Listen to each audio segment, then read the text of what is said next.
Good morning everyone. Welcome back to our vlog. Karon, moadto ta sa isa ka farm para sa pagkuha sa atong materials para sa isa natong project. Ubanay ko ninyo. Let's go.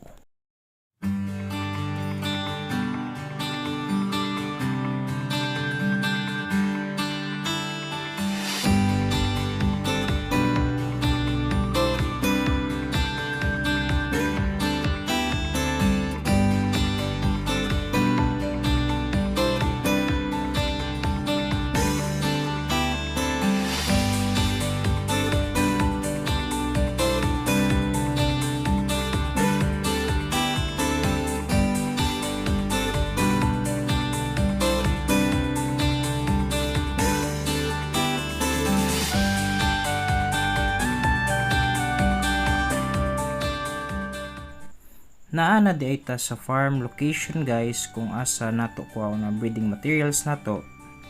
Nindot kaayo ilang area kay daghan sila og pananom ug daghan pud sila ginabuhi nga hayop. Na sila'y baboy, manok ug kambing. Kauban din ako si Papa guys kay sa iyang motor namo ikarga ang uban pa na mga manok.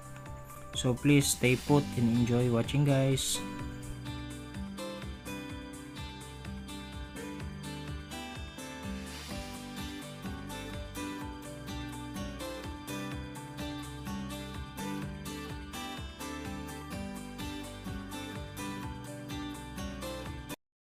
This is my first time na mamili og manok for breeding materials. And based on the seminars and vlogs na akong ginatanaw, there are some points nga need nato tanawon sa isa ka manok when choosing quality breeders. So tan-awon nato kung naabay sipon or wala or bisag unsa nga klase nga sakit.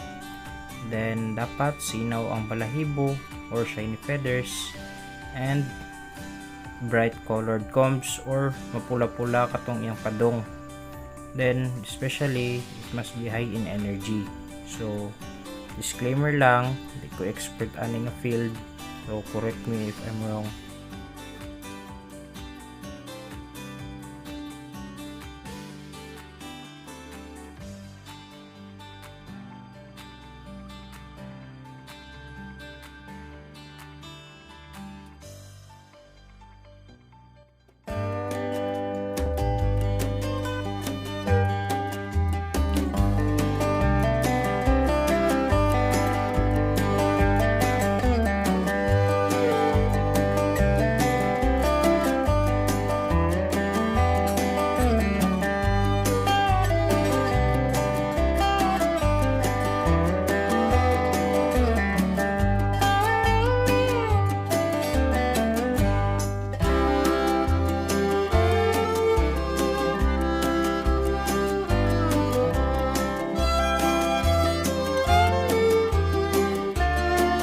So sa akong rooster dahil nga gipili guys, kaning medyo gulang ni siya kaysa sa mga hens nako kay para na siya experience o kaning nga manok medyo bugat-bugat pud ni napod sa 3 to 5 kilos ang iyang timbang.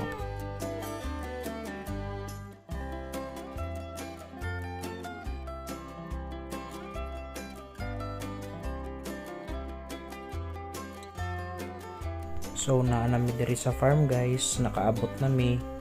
So amo nang ibutang ang mga chicken sa ilahang bagong cage.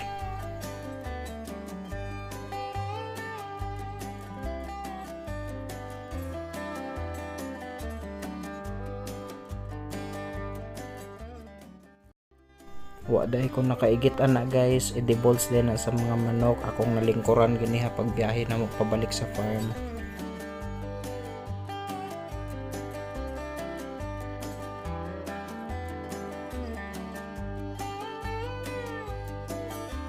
So mauna ni sila guys ang mga manok nato nga atong gikuha gikan dito sa isa ka farm. So ang breed ani nga manok is Rhode Island Red. This breed is suitable for egg and meat production because daghan ni sila mangitlog and dagko pod ilahang karne. For those beginners nga gusto mag-start og manukan, I recommend Rhode Island Red. Thank you for staying with me. Until the next farm vlog. Bye bye!